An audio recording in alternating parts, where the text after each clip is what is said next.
let me begin by asking you, have we ever had a leader, at least to the extent that you believe, Mr. Daly, was the United States the one?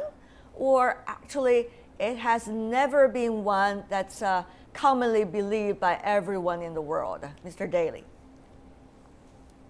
I think you're leading off with the right question. We shouldn't now exaggerate the leadership the United States has been able to exert in the past. There's, without question, the United States was the most influential country throughout the 20th century and remains so today. I think also without question its relative influence is somewhat in decline, even as the influence of other countries is increasing. But there was never a time when the United States sort of bestrode the earth like a colossus and could simply impose its will around the world. Your lead-in mentioned various chaotic areas in the world today, but we've always had chaos. So we shouldn't begin 2016 with this sort of end of days alarmism about a world out of control. Are we having a more chaotic world or less, or we are just having the very same degree as we did before? Mr. Yan, you probably have better memories than I do and the rest of our audience, so what's your take?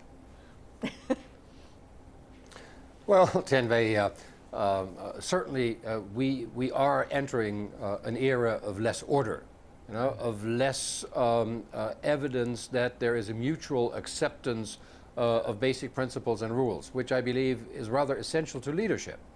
Because leadership is nothing without followership, and that followership needs a certain buy-in of actors into a set of, and be it informal rules and mechanisms or a code book to play by. And this, of course, is easier when the global conflict structure is very clear and is shared by a lot of the actors around the world, which currently is not the case. We see the emancipation of a lot of the conflicts. We still talk a lot about proxy wars, but in fact, the lead that major actors have on these conflicts is probably less than it has been before. Mr. Teng here in Beijing, let me ask you this. Are we, according to you, in a transitional period of time from one circumstance in which the United States used to be believed by some as the leader, or the end of the Cold War, at least, to another stage in which a new leader, whether it's China or others, is likely to rise and take a much a bigger stage than what they are doing now, or what they used to. Are we in a transitional period of time, or actually this is it? Yes. This is likely to be what will happen in the next 50 years, 20 years or so? Yeah, our international community actually has been in a transitional process of power transition. Actually, there were two leaders, at least during the Cold War time. One was the former Soviet Union, and the second was the United States. And after the end of Cold War, actually there was one, major power, that is the United States. And then since the recent years, at least the year from 2008. With the multipolarization of international politics and globalization of world economy and the informationization of our society. Today, we do have no, superpower, who can control completely the whole world, or in some region, for example, in the Middle East, there is no one, power or non-state actor can completely control the situation there. Is the word control exactly related to the order, the power that you are referring to? Yeah. Is that the word you would like to use? Yeah, can be a player, can be the big boss of the world. This is actually a new phenomenon we are facing now. Who will be the big boss of the world? Mr. Daly, though, do you believe anyone, any country, any non-state actor even, will be able to quote-unquote control? Is that the verb to be used? No, I think control is wrong. I think that influence is a better word. The United States, even in the period after the fall of the Soviet Union, was not able to control events in quite the way that we just heard described. We're seeing, I agree that we are seeing transitions in power now. Very importantly, we are also seeing a diffusion of power away from nation states as the only strategic actors to corporations, to non-governmental organizations, to some degree to multilateral organizations. And this is one of the things that has been enabled by the information revolution that was just referred to. Information, there's a saying in English, information is power. More information is in more hands now. But yes, the transition is going on, but whether that transition will eventually achieve anything, it's a big question mark. Yes, you mentioned some of the United States actors, for example, even the European Union and the United Nations, G20, G7, all of these regional, multinational, and also emerging economy organizations, not necessarily at this moment you see holding the pillar, at least even on some important issues. So are we putting too much hope to these mechanisms? Are they really likely to be the light at the end of a tunnel, Mr. Daly? Well, if we go back to your lead-in with Ian Bremmer's thesis of a G0, I think that where his thinking and his criticisms lead, they point us toward a possible growth in influence of multilateral organizations and international law. If there's a light at the end of the tunnel, as you describe it, it may lie somewhere along those lines. And here, both China and the United States face a similar difficulty or a similar mindset. Both countries speak about the need for international law and strong multinational organizations, but for somewhat different reasons, both the United States and China are loath to cede even a little bit of sovereignty to give multinational organizations enforcement powers. So we both pay a lot of lip service to the need for a strong international order, but when it comes down to it, there's a stronger value in both nations on sovereignty. All right. Mr. Teng, of course, Mr. Daly mentioned China, United States. I really need to have your response here. Yeah, I think China and the United States as the two major power in the world can play something, in security, economy, and in international politics to maintain the peace and the stability in some regions. For example, during the Iranian nuclear negotiation, I think the two countries, China and the United States, did play a very important role. Yeah, but the question is, as Mr. Daly mentioned earlier, whether the two countries have been, in a way, abide by the so-called international laws, even though the two countries have been preaching about the necessities of international laws during the ordinary days. But when it's raining, have the two countries done so? Yeah, I quite agree with what Mr. Daly just mentioned. Actually, we are approaching a threshold.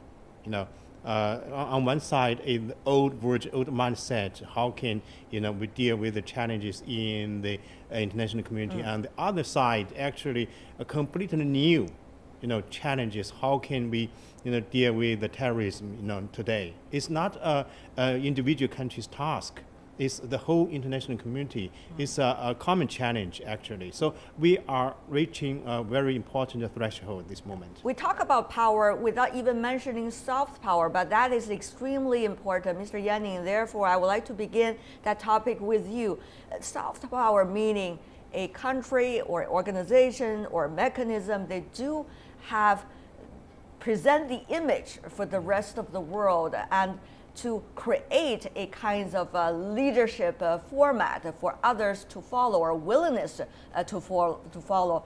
EU has been one of those examples being frequently mentioned years ago, but now with the immigration problems and with the European countries struggling to deal with the leftovers of the Middle East crisis after crisis, we see that concept has been receding from people's mind in terms of soft power. What do you make of the quantity of soft power that we are seeing, whether countries or mechanisms such as the European Union, and will they be able to hold to a certain weight in terms of leadership? Mr. Yanning. There are aspects of soft power which work and others which maybe don't work as many people have expected. So soft power is not just another version of hard power, only that it's nicer, that you can use at will, and that will deliver a certain effects. Where soft power is very effective is when it comes to attractiveness, when it comes to the question, would people consider to live there? Would they like to live there? Would they like to have a life like the life that they see? And in that sense, I think Europe, or for that matter, North America, have a lot of soft power. But in the sense of spreading their preferences, their value judgments, their legal orders across the world, soft power has not been as effective as people have hoped.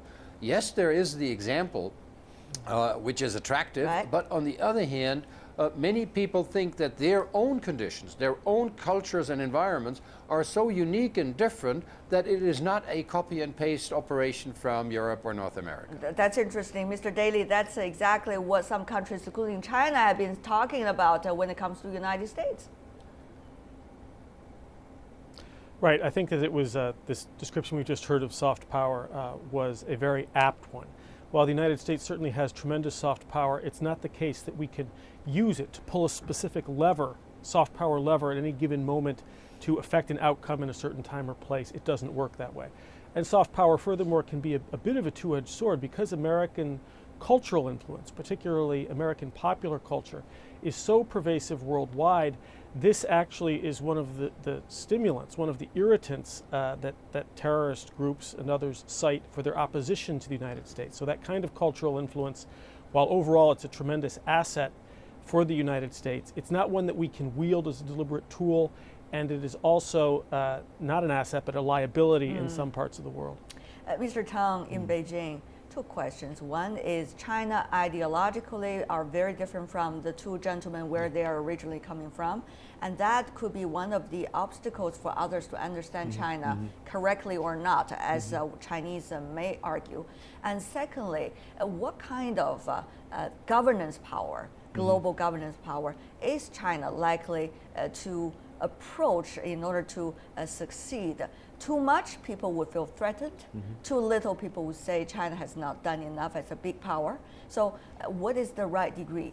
May I have the answer first question, for two? I think actually if you look at the evolution of our policy toward the outside world, we can find several stages of our foreign policy. The first is ideology oriented. We only made friends by ideology during the Cold War time, and then Deng Xiaoping opened the door to the outside world. We adopted a trade-oriented policy.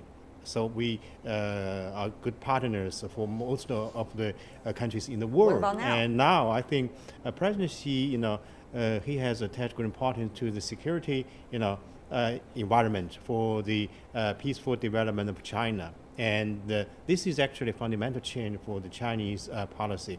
Your second question, I think, to some extent, China's soft power in recent years has been increased. For example, in the past, the foreigners only was quite familiar with the Chinese food. Chinese cook very popular in the United States and in Europe. But nowadays, I think more and more countries started their learning of Chinese. The language, I think, is most important part of a nation's soft power.